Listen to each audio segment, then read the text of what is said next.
And welcome back to my channel. চলে এসেছি আবার একটা নতুন ভিডিও নিয়ে। তো সেদিন ছিল রবিবার, বাজে এখন রাত্রি ৮টা সাড়ে ৮টার মতো। আর আমরা সব ভাই বোনেরা মিলে রেডি হয়ে এখন বেরিয়ে পড়েছি ঠাকুর দেখার জন্য, মানে প্যান্ডেল হপিং করতে। তো চলো আমরাও ঠাকুর দেখবার, সেই সাথে যতটা পারবো তোমাদের সাথেও শেয়ার করার চেষ্টা করব। যদিও ভিডিওটা অনেকটাই লেট, ওই যে এডিট করতে আমার খুব আলসি লাগে। যাই হোক, পুরো ভিডিওটা তোমরা দেখতে থাকো। আর প্রায় সবাই জানো যে ধূপগুড়িতে কালী পুজো বড় করে হয়, আর শিলিগুড়ি বা তার আশেপাশে থেকেও প্রচুর মানুষ ধূপগুড়িতে কালী পুজো দেখতে আসে। তো যারা দেখেছো তারা তো দেখেছোই, কিন্তু যারা দেখোনি তারা আমার ভিডিওর মাধ্যমে দেখে নিতে পারো। আর বেরিয়ে এখনো একটাও ঠাকুর দেখা হয়নি, কিন্তু প্রথমে চোখে পড়ে গেছে ফুচকার দোকান। তো সবাই মিলে এখন দাঁড়িয়ে পড়লাম আগে ফুচকা খেতে। তারপরে আমরা আবারও হাঁটা দিলাম, আর দেখো কি সুন্দর লাইটিং, সারা রাস্তা জুড়ে এরকম লাইটিং করা থাকে, যেটা দেখতে ভীষণ ভালো লাগে। আর হ্যাঁ, এখানে কিন্তু হেঁটেই ঠাকুর দেখতে হয়, যেহেতু সব পুজো এক রাস্তায় হয়, তো গাড়ি নিয়ে ঘোরার কোনো চান্স থাকে না। সন্ধ্যের পর থেকে গাড়ির জন্য নো এন্ট্রি করে দেওয়া হয়।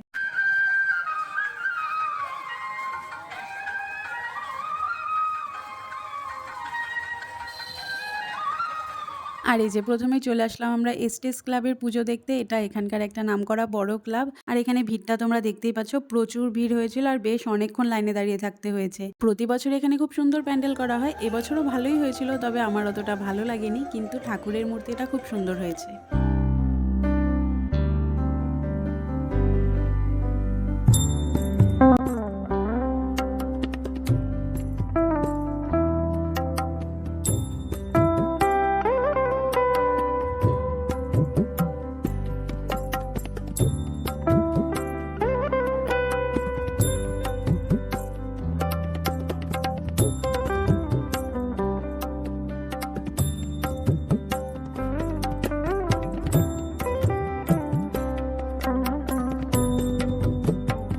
আর বাপরে বাপ, আজকে মারাত্মক ভিড় হয়েছিল, পেছনে দেখতেই পাচ্ছ। তাছাড়া প্রতি বছরই এই ভাইফোঁটার দিন এখানকার প্যান্ডেলগুলোতে একটু বেশি ভিড় থাকে। এত ভিড় হওয়ার জন্য ভেতরে বেশিক্ষণ দাঁড়াতেও দিচ্ছিল না, ওই জন্য ঠিক করে ফটো বা ভিডিও কিছু তোলারই চান্স পাইনি। আর আমরাও এই ভিড়ের মধ্যে বেশিক্ষণ দাঁড়িয়ে না থেকে তাড়াতাড়ি করে বেরিয়ে এলাম। আর প্যান্ডেল থেকে বেরিয়ে এদিকে সামনে মাঠে বসেছিল বিশাল বড় মেলা, যেটা প্রত্যেক বছরই থাকে। তবে এখানে দেখছি আরো বেশি ভিড় রয়েছে। বাড়ি থেকে আমরা ঠিক করে এসেছিলাম মেলায় ঢুকবো, কিন্তু এত ভিড় দেখে আর আমাদের ইচ্ছে করলো না মেলায় ঢোকার, তাই সোজা বেরিয়ে চলে গেলাম মেন রোডের দিকে। আর তারপরে চলে গেলাম একটা মোমোর দোকানে। তো এখানে মোমো খেয়ে তারপরে চলে গেলাম আমরা আর একটা পুজো প্যান্ডেলে।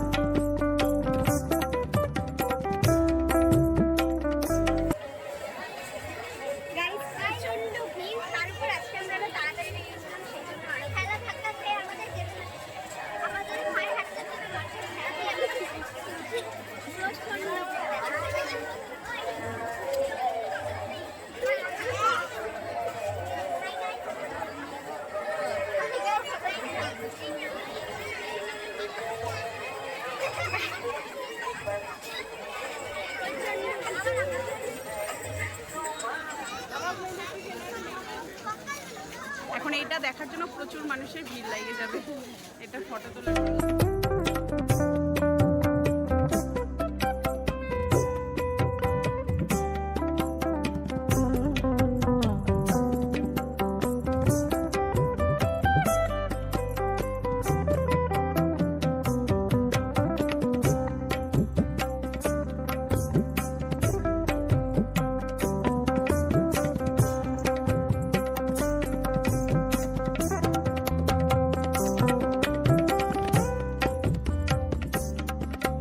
তারপরে আমরা চলে আসলাম ধূপগুড়ি থানার ভেতরে, কারণ এদিক দিয়ে যাতায়াতের রাস্তা আছে, দেখতে পাচ্ছ সবাই যাওয়া আসা করছে। তো আমরা এখন এদিক দিয়ে মেন রোডে যাব। তাছাড়া থানার ভেতরে চারিদিকটা প্রত্যেক বছর লাইট দিয়ে এরকম সুন্দর করে সাজানো থাকে, যেটা দেখতে খুব ভালো লাগে। আর সেই জন্য এখানে ফটোও ভালো আসছিল। আর আজকে এতটা ভিড় হয়েছিল, কোনো পুজো প্যান্ডেলে বেশিক্ষণ দাঁড়াতেই দিচ্ছিল না, আর ফটো তোলা তো দূরেই থাক, ওই জন্য এখানে আমরা ফটো তুলতে এসেছিলাম। কিরে হইলো? অবশেষে হলো আমাদের এখানে ফটোশুট, আর আমরা প্রচুর ফটো তুলেছি এখানে, প্রচুর। আর কোথাও তোলা যাবে না। এই জায়গাটা আমরা প্রায় আধা ঘন্টা ধরে আমরা প্রচুর ফটো তুললাম। তারপরে আসলাম অন্য একটা পুজো প্যান্ডেলে, এখানে থিম করেছিল আদিয়োগী। এটাও খুব সুন্দর হয়েছে, যেহেতু বাইরে থেকে দেখা যাচ্ছে সেই জন্য আর ভেতরে যায়নি। তাছাড়া সামনে ভিড়টা দেখতেই পাচ্ছ। এরপরে এই যে আরও একটা পুজো প্যান্ডেল, এটাও খুব সুন্দর হয়েছিল, আর এটার থিম মনে হয়েছিল ডাকবাক্স।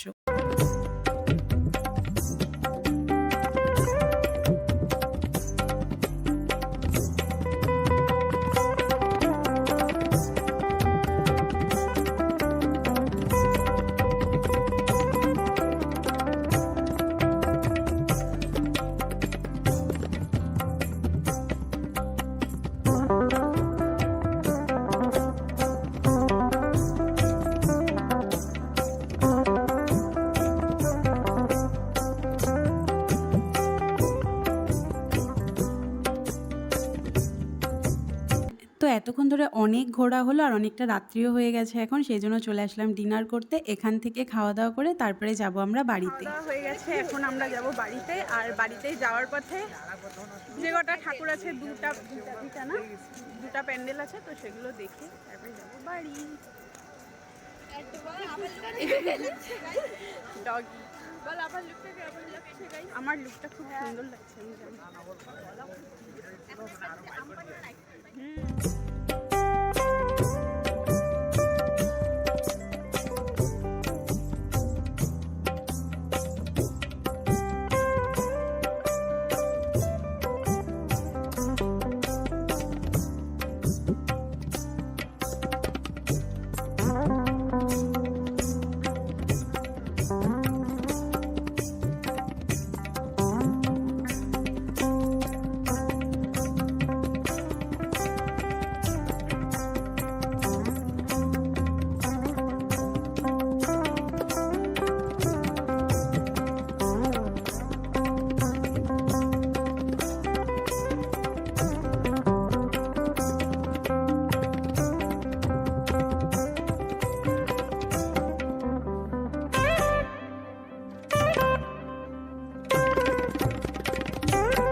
ব্যাস শেষ হলো আমাদের ঠাকুর দেখা, দু একটা বাদে মোটামুটি সবই দেখা হয়ে গেছে। আর এত হাঁটতে হাঁটতে পায়ের অবস্থা এখন পুরো খারাপ, বাজে এখন রাত্রি 1টা।